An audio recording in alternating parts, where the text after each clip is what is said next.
segunda conferência online. Hoje a gente tem uma visita, amigo pessoal.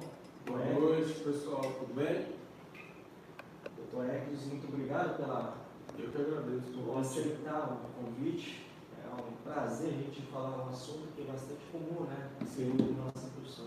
Fala um pouco de você, para todo mundo que está nos olhando. Eu sou fisioterapeuta, sou formado no estado de São Paulo, tenho mestrado em bioengenharia, moro em Manaus nos meus 9 anos, fui fisioterapeuta na Marinha, atualmente eu estou na Suzano e tenho uma clínica de fisioterapia no Dom Pedro. Então eu tenho formação na parte de RPG, Pilates, terapia manual, estou fazendo a formação em osteopatia agora pela Escola de Madrid.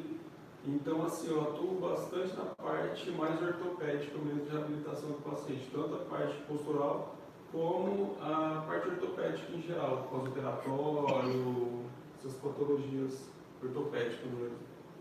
Poxa, legal então. Então vamos a gente fazer um bate-papo bem simples, né? Tanto tempo, então vamos começar um assunto. Hoje é a continuação, né, do Doloroso, semana passada tivemos a primeira conferência online e hoje é a segunda parte. A gente vai falar um assunto muito comum, que é a doença do manguito rotador. Qual é a sua experiência, Hércules, assim, a patologia ou doença do manguito rotador? É muito comum na sua prática? É bastante comum. Então, assim, vem bastante paciente. Antigamente vinha paciente mais idosos ou com idade mais avançada. Só que hoje, devido ao estresse do trabalho, a ergonomia, o trabalho errado, o paciente praticando mais esporte, então a procura hoje de jovens também está sendo bem grande. Nossa, interessante. Sim, então assim, o que a gente vai ver aqui, que a gente vai mostrar também é o diagnóstico, né? Porque assim do manguito pode ter várias patologias com nomenclaturas diferentes, né? Isso que a gente vai repassar para vocês. É interessante a sua colocação. Então vamos falar um pouquinho, né? Quando a gente fala doença do manguito rotador, um dos assuntos bastante comum no nosso meio, na nossa prática, né? Tanto como médico ortopedista e fisioterapeuta especializado na área de ortopédica, é tendinopatia. Tendinopatia, né? Do manguito rotador é um assunto bastante comum. Então, assim, hoje a gente vai falar muito de tratamento, nada disso não. A gente vai repassar para vocês como a gente pode chegar a um diagnóstico adequado e a gente, claro, automaticamente, nos próximos oportunidades, a gente falar um pouquinho de tratamento. Então, vamos lá. Tendinopatia, no artigo, ele divide em dois grupos, primárias, né? Vocês podem ver primárias, e secundárias. Primárias tem a parte associada bursite e tendinite calcária, e a parte secundária está relacionada com o estreitamento do espaço subacromial, calcificação do ligamento coracoacromial e fraturas de desvio da grande tuberosidade. Então, basicamente, isso que está na literatura, que é o nosso artigo. Hoje a gente vai falar sobre bursite. Bursite é um assunto bastante muito comum, né? Tanto na urgência e emergência. Eu faço plantão, então a gente, quando chega dor no ombro, a primeira coisa que o paciente não doutor, eu estou com dor de bursite. Então, até lá você conseguir repassar o diagnóstico correto, a gente tem que desenvolver de uma forma adequada. Então, vamos lá. Bursite, vamos falar um pouquinho de anatomia. Quando a gente fala em manguito rotador, basicamente temos 4 tendões, né, músculos, tendinhas, tá? 4 tendões, supraespinhal, infraespinhal, subescapular e redondo menor. Então decorem direitinho, que a gente vai mostrar as imagens, tá? Para vocês fixarem melhor. Então tem supraespinhal, infraespinal, subescapular e redondo menor. Doutor Hércules, me fala um pouquinho do manguito rotador. O que tem de importante, né? A função importante do manguito rotador em relação à função biomecânica do ombro? O que eu verifico nesses grupos musculares é que eles são musculatura profunda que dá estabilidade para a articulação do ombro. Então, assim, o que eu vejo também é que muitas vezes na academia ou no Pilates, o pessoal fortalece muito o músculo superficial, tríceps, bíceps, deltoide, e não fortalece esse grupo muscular que vai dar estabilidade para essa região. E no dia a dia também, nas atividades que sedentarizam, essa musculatura acaba ficando fraca, onde gera instabilidade articular e às vezes a sobrecarga na dona de casa, vai limpar a casa, vai lavar roupa, ou dependendo da profissão da pessoa que trabalha no distrito industrial, tem que movimentar muito o braço, acaba gerando um desequilíbrio biomecânico, onde acaba favorecendo todo esse desequilíbrio e gerando a lesão. Então é extremamente importante a gente ter uma consciência desses músculos e na reabilitação saber identificar qual que vai estar gerando a lesão, pode ser geralmente o supraespinhoso mais acometido, mas os outros também podem estar gerando problema. Então a gente saber o que a gente tem, como tratar eles, e tem várias formas para a gente reabilitar o paciente. Perfeito. É isso mesmo. A manguito rotador ele é muito importante, não é pouco importante, não, é muito importante na estabilidade da articulação, que é uma das articulações bastante importantes, é o glenohumeral, né? É importante na estabilidade. Isso faz muita diferença de a gente cuidar, né, o manguito rotador para evitar que futuramente possa desenvolver degenerações e outras patologias nessa articulação. Perfeito. Então, vamos lá. Vamos falar um pouquinho de anatomia, né? Porque não adianta a gente falar manguito rotador e a gente não conhecer a anatomia. Então, vamos falar sobre... Vocês estão vendo aqui o slide vista posterior, né? O que é vista posterior? Vista por trás, né? Por trás. Mas quando a gente vê essa imagem, né? Vocês estão vendo, é o osso da escápula, tá? Sempre falo para os alunos, para você saber se está, quando você estuda osso da escápula, para você saber se é posterior ou anterior, um dos parâmetros da anatomia é essa espinha aqui, espinha da escápula. Toda vez que você enxergar a espinha da escápula, é vista posterior. Essa é a dica, tá? E o vista anterior, daqui a pouco eu vou mostrar a imagem, vista anterior é processo coracoide. Então você fala que durante a aula de anatomia, para você poder saber se você está olhando por trás da escápula, o parâmetro da anatomia é a espinha da escápula, e frente da escápula é o processo coracoide, é um dos melhores parâmetros para tirar essa dúvida. Doutor Hélio, me fala um pouquinho a anatomia, né? A parte do... eu vou falar um pouquinho sobre a escápula. Então, aqui a escápula, aqui a gente vai verificar o ângulo inferior, o ângulo superior, aqui a gente está verificando o acrômio e na frente o processo coracoide, aqui um pouquinho da glenohumeral. Então, na parte posterior a gente tem principalmente o infraespinhoso, que ele é um músculo responsável por fazer o quê? A rotação externa. Então ele sai dessa fossa aqui infraespinhosa e vai se fixar no tubérculo maior do úmero.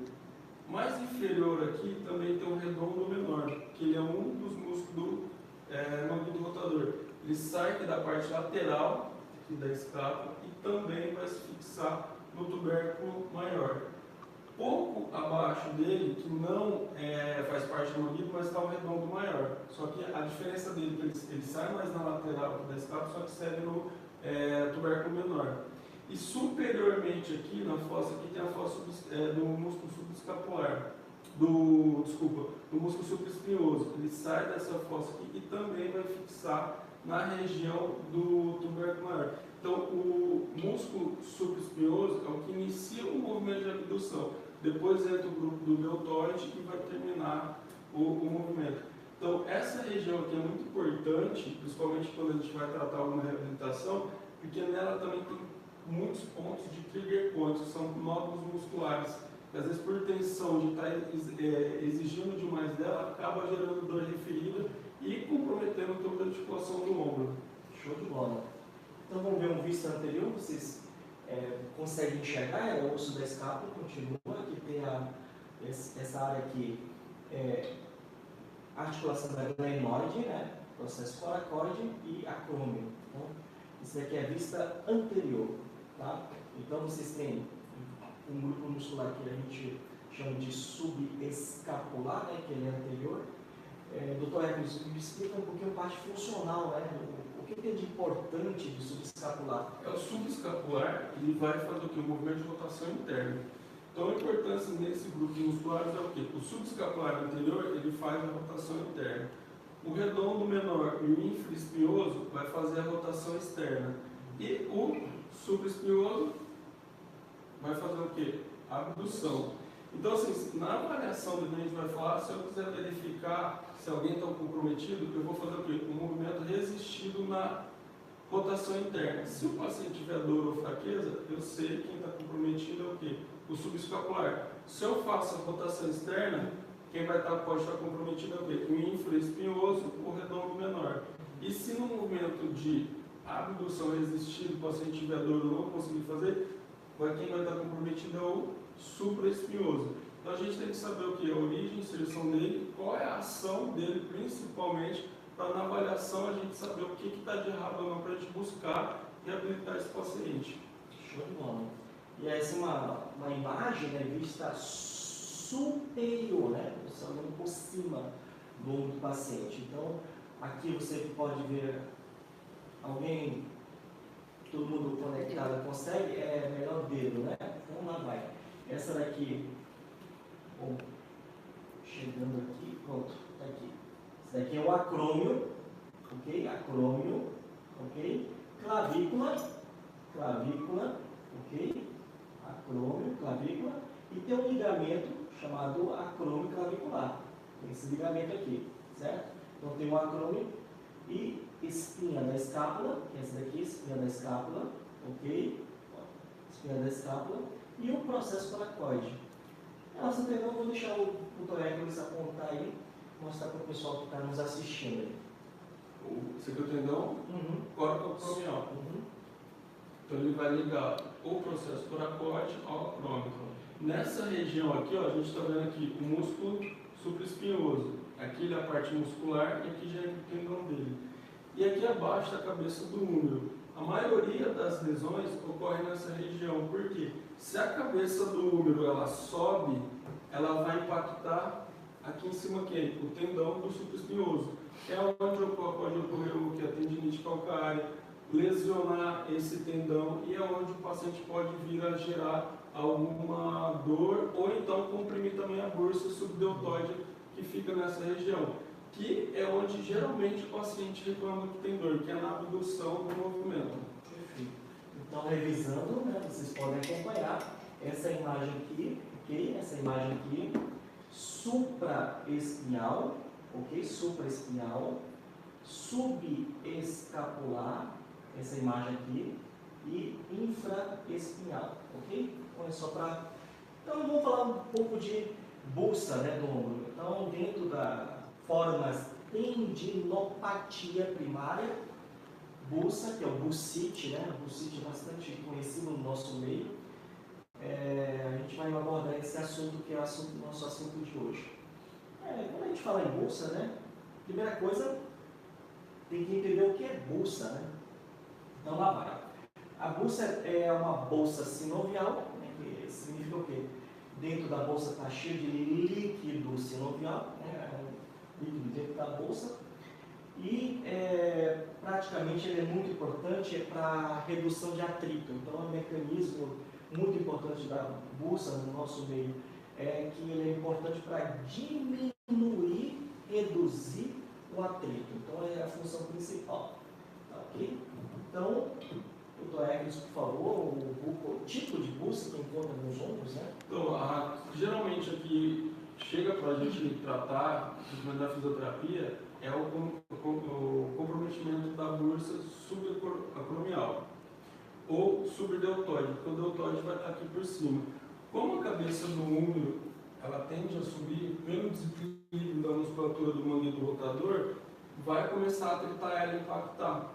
Então, geralmente, o paciente que tem uma tendinite do supraespinhoso ou tendinite do bíceps, geralmente está associada a uma bursite também. Então, pode ser que muitas vezes ela não vem sozinha, ela vem acompanhada de outras estruturas que estão lesionadas.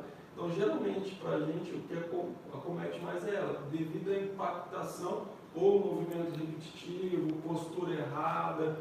E geralmente, vamos supor, se eu tenho uma cifose, meu ombro anterioriza, eu não vou conseguir adquirir uma amplitude completa, como se eu tivesse com a postura reta, fazer uma abdução total. Então a postura também vai interferir. Imagina se eu tenho uma postura errada e faço um movimento que eu tenho que ficar repetindo elevando o braço. Então vai comprimir, vai gerar o atrito. Então, principalmente, essa bursa que mais é cometida, que chega para a gente, no caso da reabilitação. É isso mesmo. Então, a bursa é bastante famoso, né, no nosso meio, o mais diagnosticado dentro da imagem, diagnóstico de imagem, é bursa subacromial ou subdeltoideia. Bom, o que tem de importante, né, a bursa dentro a bursa subacromial ou subdeltoideia, ele pode estar associado com síndrome de impacto, tá? Vocês podem ver síndrome de impacto aqui. Pode estar relacionado com lesão do maquilo rotador, tá? Lesão do maquilo rotador. E também pode estar relacionado com tendinite, né? Um processo inflamatório. Ou você pode ver que overuse, lesão por esforço por repetições, você pode ver que pode acarretar. E você pode ver quando é síndrome de impacto, né? A bolsa, ele sofre bastante, né? Compressão e mecanismo de compressão. Então, isso é muito importante. Diagnóstico. Doutor Hércules, diagnóstico clínico é fácil no nosso meio? Olha, na fisioterapia, é que assim, muitas vezes o paciente chega com um problema no ombro, só que a gente só pensa na articulação glenomerular. Só que o conjunto do ombro, como o senhor falou na aula passada, tem que o ombro é composto de 5 articulações, 3 verdadeiras e 2 consideradas falsas, né? Então, assim, para a gente avaliar o ombro, a gente tem que avaliar todo esse contexto dele. Porque não adianta eu só me preocupar com a articulação glenomerular, onde vai ter o comprometimento da bursa e a clavicular, sendo que as outras também podem estar comprometendo. Então, assim, o ideal seria o paciente chegar com um diagnóstico clínico de um médico.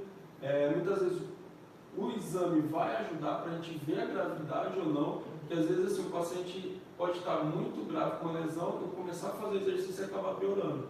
Então, o diagnóstico médico, verificar o raio-x para verificar o tipo de acrômio que ele tem. Então, assim, como chama? Exame complementar, ele vem complementar a nossa avaliação. Então, o paciente, quando chega com dor, a gente vai verificar desde quando que ele tem a dor, o trabalho que ele tem, se existe que ele fica movimentando muito o braço, se ele fica muito tempo numa postura errada no computador. Então, a gente vai tentar verificar na avaliação a ergonomia do trabalho dele, como ele fica em casa. Aí, questionar ele se isso aconteceu faz tempo.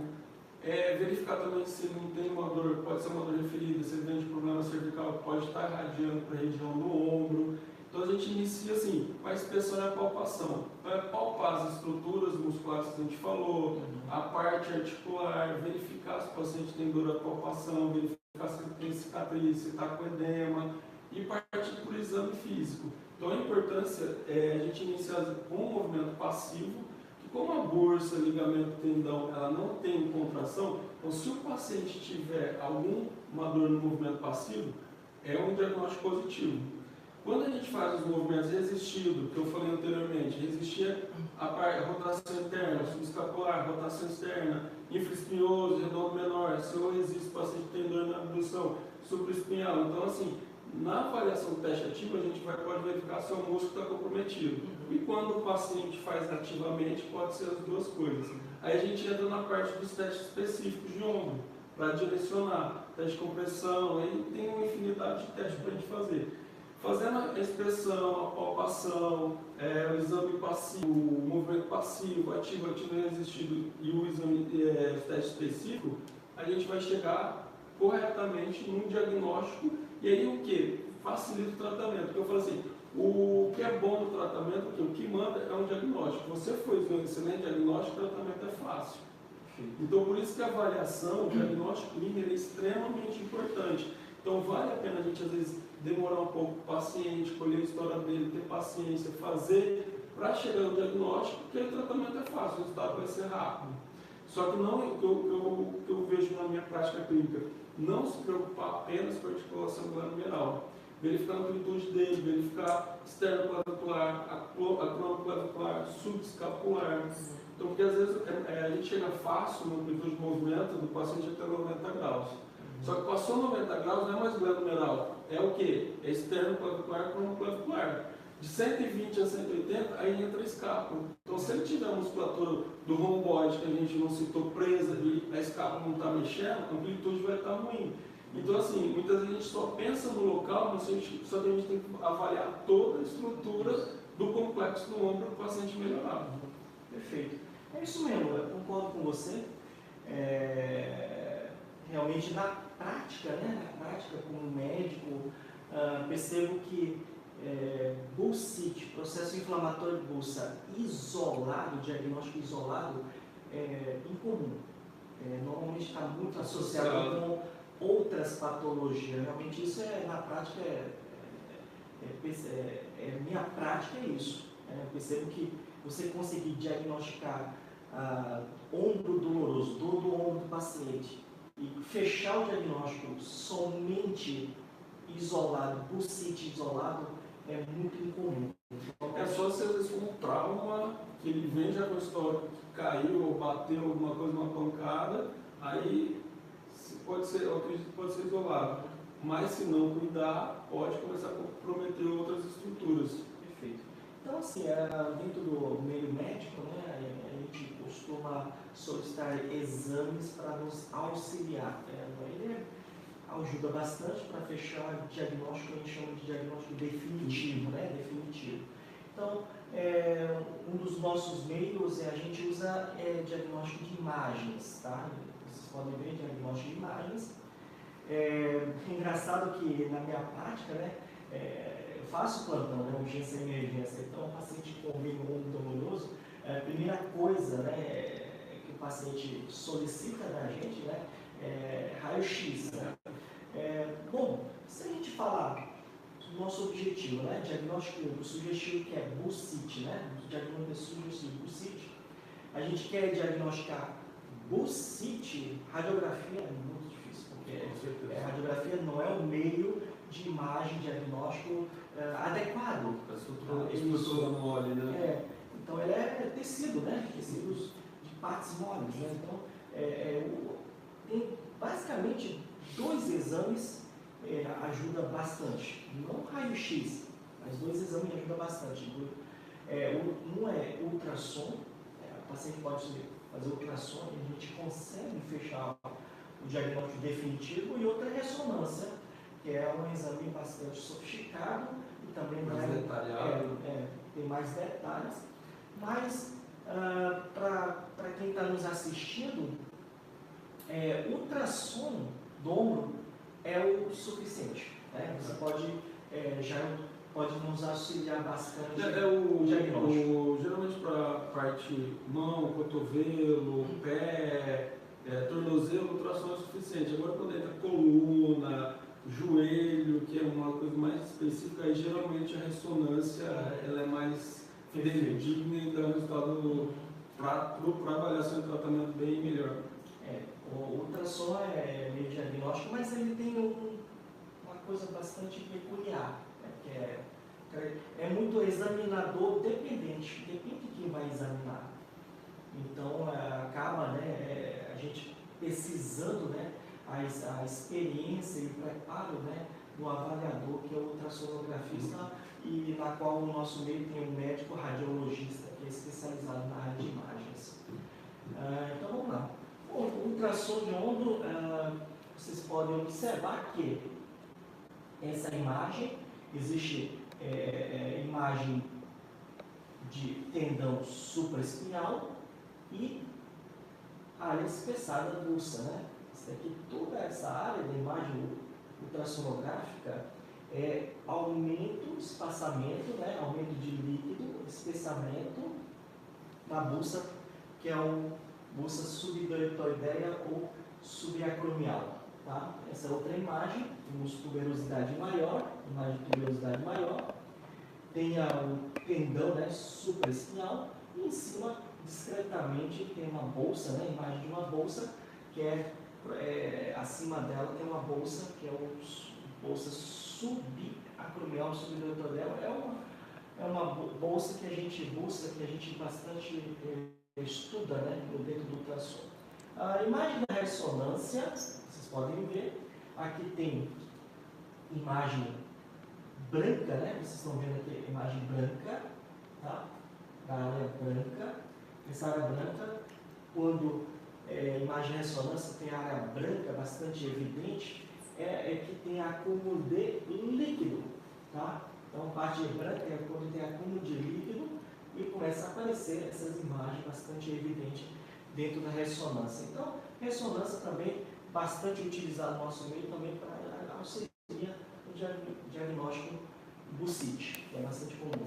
Então, vamos lá. Último assunto, né, para finalizar. Eu vou fazer um pequeno enquete, doutor Hércules, antes de a gente discutir. É bastante comum, né, médicos, fisioterapeuta, qualquer pessoa que trabalha na área de saúde, quando tem dor no ombro, né, a gente faz compressa-gelo, e na prática a gente recebe alguns pacientes queixaram que compressa-gelo piorava o quadro clínico. Então isso daqui é um assunto muito interessante. Então vou fazer uma enquete. Quantos estão nos assistindo nesse momento? 9, né? Ok. Então vamos lá. Vou fazer uma enquete com vocês, super rápido. Quem acha que gelo, compressa de gelo, não é água gelada, né? É o pedra de gelo, né? É o crioterapia. Crioterapia soma, ajuda. Ou, responde assim para a gente saber a opinião de vocês. E quem acha que compressa quente ou compressa morna, né? O pessoal também é conhecido como compressa morna, ajuda no tratamento do CIT, né? Que é o nosso assunto do CIT. Será que compressa de gelo, quente, qual deles vocês acham? Está respondendo, pessoal? O que a maioria do pessoal respondeu? A Elisete respondeu que gelo é melhor a depender da lesão. Ok. Muito bem. O que mais? Alguém tem uma ideia? É só falar assim, gelo. Eu acho que gelo é melhor indicação, melhor orientação. Aí vocês podem também falar que é morna, compressa morna é bem indicada. Gabs McDian, acho que a compressa fria ajuda na hora e a morna ao longo do tratamento. Excelente resposta. Parabéns. Gostei da resposta, excelente.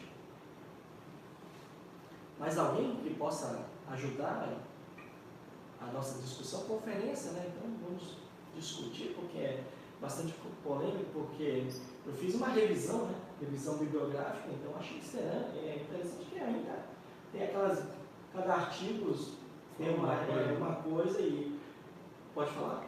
Daisy Farrapes, acredito que a crioterapia seria a melhor conduta. Ok, então. Basicamente crio, né? Assim, a gente aprende que o gelo a gente usa nas primeiras 72 horas, na fase aguda. Mas muitas vezes o paciente que vem com dor no ombro já passou essas 72 horas. Aí ele fala assim, é crônico, é aguda, como está essa dor? Então, assim, na minha prática clínica, eu procuro usar o gelo. Mas tem aqueles pacientes que eu percebo, que eu estava conversando sobre anteriormente, tem paciente mais idoso que fala, não melhorei com gelo, eu piorei com gelo. Então eu acredito assim, como o gelo faz uma vasoconstrição, se o paciente, dependendo da idade, já tem uma artrose, tem algum comprometimento a mais, que aquilo lá vai diminuindo a vascularização, eu acredito que seja isso que eles têm uma piora. Porque às vezes assim, você vai pegar o tônus muscular desse paciente, já não tem músculo, o tônus está bem fraco, está hipotônico, então não tem a mesma estrutura muscular de um jovem que às vezes vai proteger melhor aquela articulação com o gelo. Então o que eu percebo assim, os pacientes jovens, adultos, até 45 anos por aí, ou até 50, tem uma boa resposta com o gelo. Mas geralmente o paciente mais idoso, quando eu faço, eles não têm uma resposta positiva. Então às vezes quando eu faço calor, que aí o intuito às vezes melhorar a vascularização da região, ele tem uma resposta positiva. Então acaba melhorando mais. Só que na fisioterapia hoje também tem uns equipamentos mais modernos que eles colocam tipo uma bolsa que o aparelho faz o gelo e faz como se fosse uma drenagem junto. Então nesses casos, o gelo os pacientes não respondem positivo, porque ele não fica só parado ali. Então ele faz como se fosse uma pressão pneumática. Então se tem uma ideia, ele ajuda a drenar melhor. Então, assim, tem algumas coisas mais modernas na parte do uso do gelo que tem uma resposta bem positiva para os pacientes. Em relação ao tempo, né? Essa é dúvida bastante comum no meio dos meus pacientes, sempre pergunta tempo, qual é a orientação assim, média de tempo quando a gente decide fazer crioterapia, né? Eu explico para os pacientes que tem que tomar cuidado, principalmente o paciente vai fazer em casa. Eu gosto de usar o gelo, a pedra de gelo mesmo. Então eu uso uma média de 15 minutos. Então a gente tem, no caso clínico, a gente tem a bolsinha para colocar o gelo. Então assim, ela é bem mais, como que eu vou falar assim, vai proteger melhor a pele. Quando o paciente faz em casa, o que eu oriento? Pegar uma toalha de rosto, um guardanapo, umedecer, colocar na região que ele vai aplicar, deixar em média 15 minutos. Porque já teve paciente que já falou que às vezes dormiu com gelo, queimou a pele, porque o gelo queima. Então, tomar essa precaução. Então, assim, o que eu sei é no máximo até 20 minutos, porque o gelo a gente não consegue controlar a temperatura, então pode acabar lesionando, queimando ou necrosando. Então, a média que eu peço, que eu uso na clínica, é a média de 15 minutos. Agora, tem essas bolsinhas, né, de gel que vem nessas casas ortopédicas, que muita gente usa. Ela perde muito rápido o efeito dela, porque ela está gelada, a gente coloca, aí passa 5 minutos ela está mole. Então, às vezes, ela não vai ter o mesmo efeito que o gelo, efetivamente, a pedra de gelo em si vai ter. Então, assim, eu procuro usar mais o gelo mesmo do que as bolsas. Mas eu sempre oriento o paciente, porque essas bolsinhas também, se ficar em contato com a pele direta, ela pode queimar. Então, a média que eu deixo é 15 minutos, são 15 minutos. Perfeito. Então, assim, pessoal, olha, coisa legal. Quando você decide orientar compressa de gelo, não pode confundir com compressa de água gelada, não pode confundir. É compressa de gelo, pedra de gelo. Mas pedra de gelo tem os seus cuidados, perfeito. Uma das coisas que todas as literaturas recomendam, durante a revisão que eu fiz, a palavra proteção de pele é muito importante. Proteção de pele. Então você tem que orientar nisso. Com compressa de gelo, tem que botar um pano, né, uma toalha, um pano, que o gelo não tenha contato direto com a pele. Eu peço para o paciente umedecer, porque tem muito paciente que fala, mas não é a mesma coisa na minha casa, como eu faço aqui na clínica. Ele pega, coloca a toalha seca, aí não passa. Então, quando a toalha está úmida, ela pega o gelo, a parte fria, e é onde passa. Então, eu fico mais positivo na parte inflamada, na articulação. Olha, legal. Experiência de vida, né? Experiência de vida é coisa que sumou bastante. Pode falar. Elisete Paz pergunta, e no caso de bursite, qual seria a melhor conduta? Ok, vamos lá, bursite. Quer comentar? Bursite, se é crioterapia ou compressa de quente? Em relação, ela está perguntando em relação ao gelo ou... Eu acho que sim, ao gelo e ao... Eu uso o gelo. Ok, também concordo. Bom, para quem está nos ouvindo, vou falar coisa de minha experiência prática. Uma das coisas que eu utilizo bastante, um parâmetro clínico que nos ajuda a tirar essa dúvida se é crio ou morna, normalmente eu gosto de avaliar a temperatura local. Eu costumo palpar o paciente e Deus é tão bom com a gente, né? A gente tem 2 ombros para comparar, né? Se está muito quente. Então, quando tem calor perceptível ao toque, sempre oriento o paciente, não, toca, se você sentir que está quente, né? Você pode optar pela crioterapia. Normalmente o bursite é processo inflamatório, né? Então, acredito que o processo inflamatório emite calor. Então, o que já aconteceu comigo uma vez, o paciente estava com a articulação muito quente. Aí eu pedi para eu não fiz o gelo, eu até não concluí muito o tratamento que eu pedi para procurar um reumato. Porque aí quando foi diagnosticado, estava com artrite reumatoide. Então, se a gente usa às vezes o gelo num processo reumático, eu percebo no paciente eles acabam piorando. Então, aí ela entrou com um medicamento específico e zerou o problema dela. Eu acho que a medicação é importante, mas quando você optar pelo crio, né, que a gente chama de crioterapia compressa de gelo, acho que esse daqui é uma das dicas legais que eu acredito que, porque na prática, os pacientes têm um feedback bastante positivo. Isso é na minha prática, eu vejo que o paciente dá um feedback bastante positivo quando a gente orienta isso. Mas o compressa de gelo, normalmente, né, algumas durante a revisão que eu fiz, grandes articulações normalmente pode até estendido até 30 minutos, algumas literaturas falam, alguns artigos. Então, padrão. Como é que é padrão? 15 minutos, né? Crioterapia, 15 minutos, é um padrão. O mais importante durante a revisão é a proteção, né? Não ter contato direto com a pele, isso é muito importante. E a compressa quente, como a gente tem patologia associada, acaba vendo a importância de a gente... Tem alguns profissionais, assim, na prática eu vejo que alguns profissionais orientam, né? Alternância, né? Alternância, crioterapia com compressa mole. Assim, aí, bursite, né? Vamos falar de bursite. Crioterapia, outra coisa que é interessante falar, o paciente pergunta, mas quantas vezes eu faço? Aí geralmente eu pergunto assim, qual a sua disponibilidade? Às vezes dá um trabalho, eu falo, faz antes do trabalho, se conseguir fazer na hora do almoço, à noite quando chegar em casa. Então dependendo da disponibilidade, se puder fazer às vezes de 2 em 2 horas, aí também o efeito é muito satisfatório. Perfeito. Então, em termos de frequência, concordo com você. Cada 2 horas, né? Você 15 minutos repousa, né? Depois de 2 horas você repete o mesmo procedimento. Durante 15 minutos, concordo com você. Uma das coisas que é muito importante é até quando, né? 2 horas, até quando? Até quando? Então, eu tenho algumas dicas, né? Um é dor, né? Dor diminuiu, desapareceu, legal. E outra é edema. Eu vejo bastante que o paciente faz crio, paciente fazendo crio, o inchaço diminui, né? Bastante. Então, isso daqui é muito importante. Então, sinal clínico e sintomas, né? Dor. Então, quando dor desaparecer, aí você pode já diminuir a frequência de uso. Com certeza. Ok, mais uma pergunta? Elisete pergunta, e nos pacientes que não têm resposta boa ao infravermelho, a única alternativa seria o gelo? Aí é com vocês, o infravermelho não responde.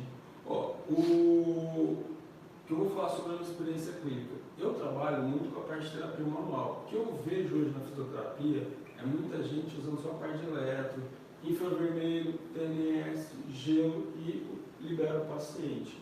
É Elisete, não me dando. Elisete, então assim, na minha experiência clínica, tem que associar, independente do infra, do gelo, dependendo da conduta, a parte da terapia manual, a parte da mobilização da articulação, entrar, assim que o paciente começar a melhorar, entrar os exercícios isométricos, entrar os exercícios isotônicos, começar a fortalecer a musculatura, que a resposta vai ser muito positiva. O que eu vejo os pacientes chegarem a reclamar é assim, poxa, doutor, eu estava numa clínica, eu fiz 30 sessões, fiz 40 sessões, mas o que fazer com a senhora? Fazia o infra, o gelo, tem gente que faz os dois na mesma sessão, fazia o infra, fazia o gelo, fazia o choquinho e me mandava embora. Então, assim, o tratamento tem que ser mais completo. Então, tem que pensar na função, na biomecânica, devolver isso para o paciente, só que também associar a parte do infra ou o gelo, a parte do ultrassom, a parte do TNS, ou das coisas, depende do que o profissional tem ali. Mas assim, se o infravermelho, eu particularmente, eu não gosto do infravermelho, porque eu acho que é um aparelho que o paciente fica numa posição desconfortável, que aí está fazendo calor ali, mas na hora que ele sai, o movimento até que está ruim. Então existem também outras maneiras, outras formas de calor que é mais suave, mais sutil para o paciente, que são mantas de calor que vai ter um efeito mais positivo. Mas assim, se o infra não está tendo resultado, aí o que tem que fazer? Alguma coisa está errada com a conduta. Que a gente falou, é voltar, rever o diagnóstico clínico e mudar a conduta de tratamento, para ver o que está errando para resolver o problema do paciente. Eu vou dar algumas dicas, né, que é importante. Eu não sou fisioterapeuta, mas é importante sempre estar reavaliando as nossas condutas, isso é muito importante, né? Você lembra que é 15 minutos, né? 15 minutos que é recomendado o crio. Infra é quanto tempo, mais ou menos? Mais ou menos uns 20 minutos. Aí tem uma distância de 40 centímetros, coloca uma toalha, Respondendo à dúvida dela, eu acredito que período de 5 a 10 minutos você pode ter uma reavaliação, porque dentro da medicina a gente tem um cheque, tem que checar as condutas. Então, normalmente 5 minutos você faz uma reavaliação de sintomas, como é que está o paciente. Eu acho que na físio isso eu acho que seria mais de uma sessão para outra. Entendi. Você fazer o que você elaborou como conduta, aí na próxima sessão esperar o feedback do paciente para ver o que ele sentiu ou não. Acho que ela está querendo dizer que está fazendo por várias sessões e o paciente está voltando e não está tendo melhora. Legal. Por isso que eu acho que tem que rever a conduta e mudar o tratamento. Então, isso é muito. Então, está aí a sua resposta, né? Que é durante o período da primeira sessão da FINFRA, que é mais ou menos 20 minutos, e você avalia o paciente. Ótimo. Pergunta, gostaria de saber, no caso de uma cirurgia de manguito, poderia comentar alguma coisa? O lesão de manguito vai ser no próximo encontro, próxima conferência. Por enquanto, a gente vai falar do bursite, mas pode ficar tranquilo, na próxima conferência a gente vai avisar a conferência em relação à lesão de manguito. Aí eu vou falar de cirurgia para vocês. Encerrado, então, muito obrigado.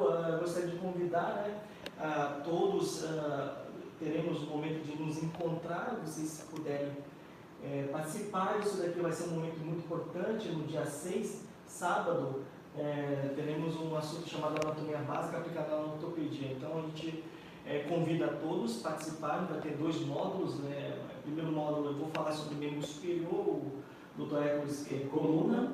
Aí no segundo módulo o Dr. Hércules vai falar bacia, pélvica, e eu vou falar membros inferiores. Então é um momento que vocês podem estar interagindo com a gente pessoalmente, do que na câmera. Pessoalmente, eu convido vocês a nos conversar pessoalmente, que é o maior prazer tirar outras dúvidas com vocês. Mas a anatomia é gostoso, faz parte do nosso dia a dia, tá bom? Então, semana que vem, Dr. Hércules, mais uma vez, convido, né? Próximo assunto. Isso é um prazer, eu agradeço o convite. Então, tá bom. Então, muito obrigado, Dr. Hércules.